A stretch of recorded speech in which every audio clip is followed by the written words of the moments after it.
आज आपण बघणार आहे ऑसवाल्ड डायल्यूशन लॉ, त्यालाच म्हणतो आपण relation between degree of dissociation alpha आणि dissociation constant K for weak electrolyte.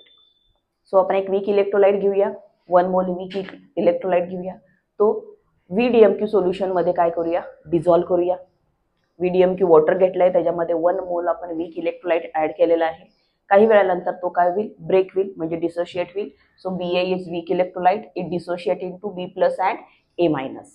Initial त्याचं कॉन्सन्ट्रेशन किती होतं, 1. स्टार्टिंगला B प्लस 0 होते, A मायनस सुद्धा काय होते, 0. आफ्टर सम टाइम ते डिसोशिएट होतील, म्हणजे ब्रेक होतील. समजा अल्फा क्वांटिटीमध्ये डिझॉल्व झालेले आहेत. सो B प्लस अल्फा असतील, A मायनस सुद्धा अल्फा असतील. सो BA किती रिमेन राहील, 1 मायनस अल्फा. कॉन्सन्ट्रेशन काढायचं म्हटलं तर डिवाइड बाय काय करायला लागेल आपल्याला, व्हॉल्यूम. सो सॉल्ट सोल्युशन किती येईल, 1 मायनस अल्फा अपॉन व्ही, आणि आयनचं concentration alpha upon V. Dissociation constant कसं काढतो आपण, K is equal to concentration of ion divided by concentration of unionised salt.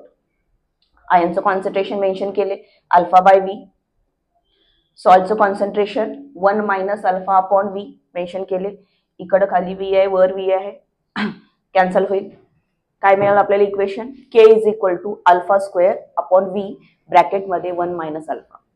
आता ही जी टर्म आहे 1 मायनस अल्फा, ही आपण वीक इलेक्ट्रोलाइटसाठी कन्सिडर करतो, आणि वीक इलेक्ट्रोलाइट हे फार कमी प्रमाणात डिझॉल्व्ह होतात. त्यामुळं ही टर्म आपण नियरली काय कन्सिडर करतो, 1 कन्सिडर करतो. त्यामुळे फायनल इक्वेशन काय येईल, K is equal to alpha square upon V. So this is relation. हे रिलेशन आहे कोणामधले relation, degree of dissociation, dissociation constant आणि व्हॉल्यूम. सो इक्वेशन रिअरेंज केल्यावर भेटेल alpha square is equal to K V. Square काढला तर under route मध्ये काय येईल, के इंटू व्ही. जर हे व्हॉल्यूमच्या टर्म मध्ये विचारलं, हेच जर तुम्हाला कॉन्सन्ट्रेशनच्या टर्म मध्ये विचारतील तर कॉन्सन्ट्रेशन म्हणजे काय, 1 अपॉन व्ही. सो इथं अल्फा स्क्वेअर अपॉन व्ही आहे, ते 1 अपॉन व्हीच्या जागी काय लिहिले आपण, कॉन्सन्ट्रेशन.